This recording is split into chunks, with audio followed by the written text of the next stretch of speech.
Hello and welcome to episode number 5 of our MotoGP career mode, and today we are here in the Moto 3 class with races at Assen and at Finland, or Kimi Ring I think it's otherwise known.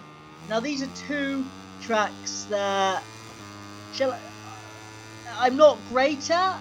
I can do well at Assen if I put my mind to it, or Kimi Ring, but today shouldn't have really tried, wasn't in the mood, wasn't in the right mindset, but we've tried to get on our bike, we've tried to do our best and see what we can do, and it's gone awfully wrong. You'll see in the second race, shall we say. This race, hopefully we can do something. We are currently starting in P8. We're starting back in P8, third row of the grid, so it's not the best qualifying, but we tried our best. And we get a really good launch off the line, and we're already up into P6. Up into P6 already, got past a couple of riders just from our initial launch, and now we're just going to try and settle our way into the race. But then we lose the position straight away to Garcia. We got somebody else trying to go down the inside of us, not allowing him though. Akalia, I believe it is. Akalia down the inside. But he has finally made the move. We're going to have to try and stick it back to him as soon as possible so he doesn't break away from us. But we're down into P8 again. We get an initial great launch up into P6, then dropped all the way back down into P8, so basically the start was pointless. Now we get in the slipstream of Akalia. We pass him nice and easily. You'll see how brave we go through this turn. We just absolutely throttle it through there. And then brake hard, trying to brake as soon as the bike is literally upright. Otherwise you will fold the bike or have a brake bubble or something that can cause you to fall off. But now we're charging down Garcia in front of us. Can we make the move on the number 11 rider, Garcia? We are gaining. He's all over the back of Romano Fenati. But we are trying our very best to just get on the back and make a move. But right now, we are losing ground. As you can see, we're just slowly losing ground here. But can we get it back into the heavy braking zone, into the final corner of the chicane? I'm hoping we can, but we'll see what happens. Now, are we going to go for the move there? Salak is now the rider right in front of us, number 12. We're going to go for a move. We're going to go for a heavy braking zone. We've outbroke ourselves and we knocked Salak off the bike. We have knocked Salak off the bike, unfortunately. That was poor from us, but it's a mistake. Mistakes do happen. But we're into P6 because of that.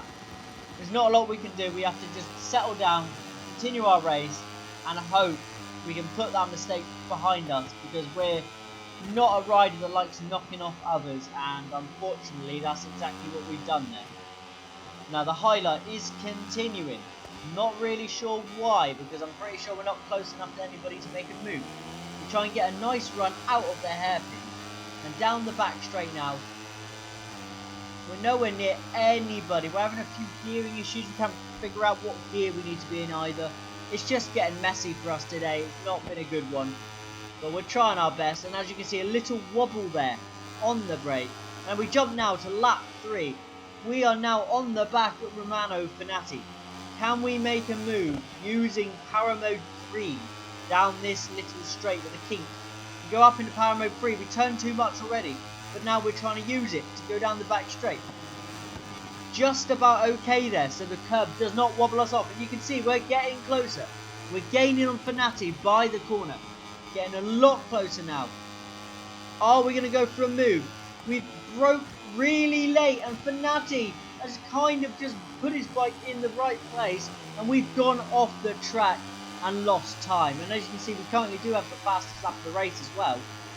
But we are struggling right now. But now, lap 5, the same sort of situation. We're going to pass him well before the chicane. And we are into P5. A little wobble there, but we get away with it. But now Fenati comes back at us. Can we outbrake him into the final corner? Hard braking zone.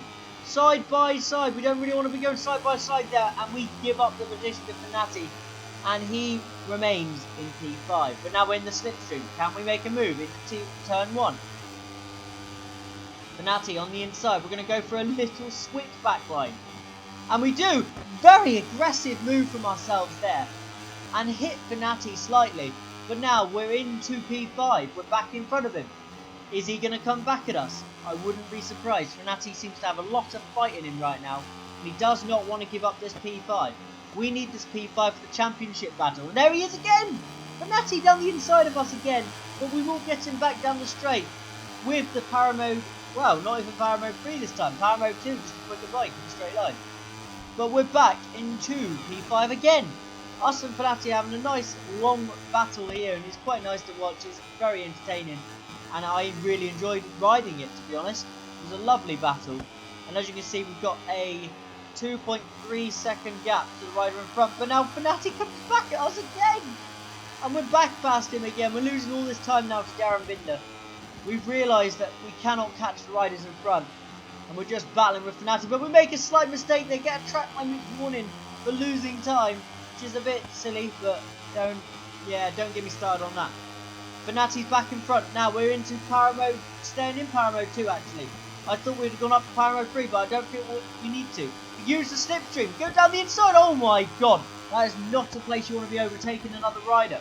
But we just about make it stick. We're in P5 now. Can we hold on to P5 till the end of this race? But Fenati's going to cause us problems. We get a little wheelie. We get a little wheelie out of the chicane and it causes us a few issues. Now we're deep into the hairpin.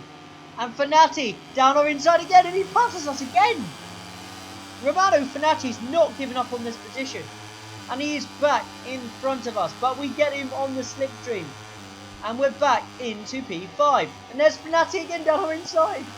We made a slight mistake, but Fenati tries to capitalise on it and bring other riders with him. But we hold the position for now. And we are still in P5. We go wide. Really deep through there. Now we're trying our very best not to get overexcited on the throttle. As you can see, we're going wide. We're heavy throttle at times. We're light throttle through here just to try not to lose the rear end. Now with the final lap of the race, we have a 4/10 gap now to Artigas. I'm not really sure what's happened to Fenati, but he's no longer the rider behind us, so Artigas is now there. Now we've only got the final sector to go.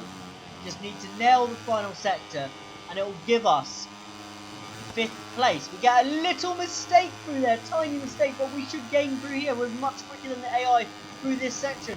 And Foggia is now the rider behind us, who is 0.6 of a second behind. Now 7/10, we've gained a massive amount. We should be okay to come through and finish P5. There's been a crash as well. I believe that's behind us because I don't think we'll gain an extra position.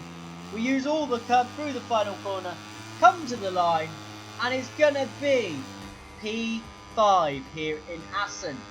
Could be better, but it's good enough to give us a little redemption. It's like damage limitation for the championship. Pedro Acosta wins, Messiah second, and Garcia third. With Binder just beating us, and we were 5.2 seconds off the leader, off the winner. Not good enough really, but that extends the championship lead for Pedro Acosta to 20 points. And yeah, it's not ideal. But now you can see, we jumped to the Kimi Ring here in Finland, and it's wet. It's wet conditions, and this is my first taste of the wet conditions on this new game.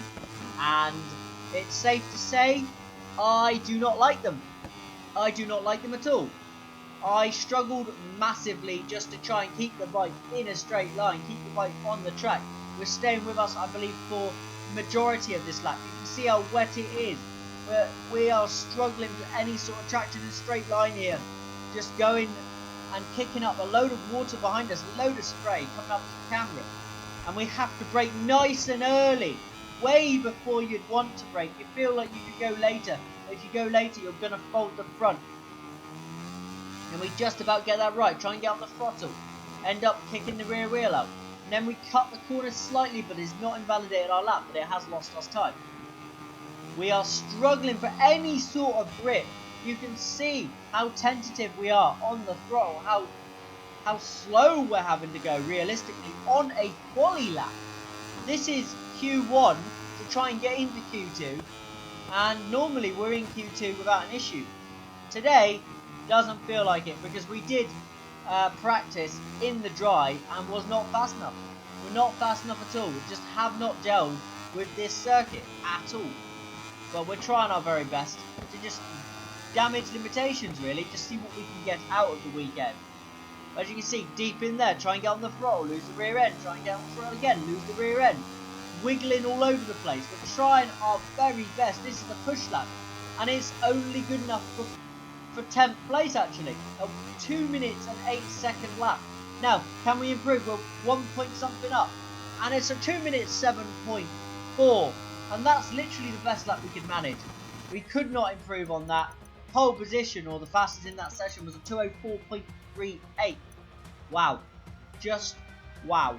That's not good. We were nowhere near 3 seconds off. And now we gear up to the 5 red line. And it's go, go, go here for the second race of the episode. And fingers crossed we can get an okay start. And it's not been fantastic, but we're not last. So we're 26th at the moment. We're really far back. We need to be further up the field if we really are serious about a championship fight. But today it just does not feel like a race we can do well in. Got a rider go down the inside, he's down! I think it's Carlos Tete. He has thrown it down the inside and launched himself off the bike with pure incompetence. He shouldn't have gone for the gap was not there. But now we're trying to slipstream Nepa to get past Guevara, to get past Kami? I think that's said. I don't know, or Cunny. I don't know half the riders in Moto3. I don't really watch Moto3 anymore. But we're trying our very best just to fight with some of them. We've got no pace. Absolutely no pace. And I don't really know where we're going to find positions. Well, there we are. We lose another. We're down now into 26th. We did get ourselves up into 25th, but now we're back into 26th. And as you can see, coming around here, there's been chaos in front. Everybody's off their bike, and we've hit a Leopard racing bike, and that means we're out. We're out of the race. Pedro Acosta wins, who extends his championship lead to 45 points over us.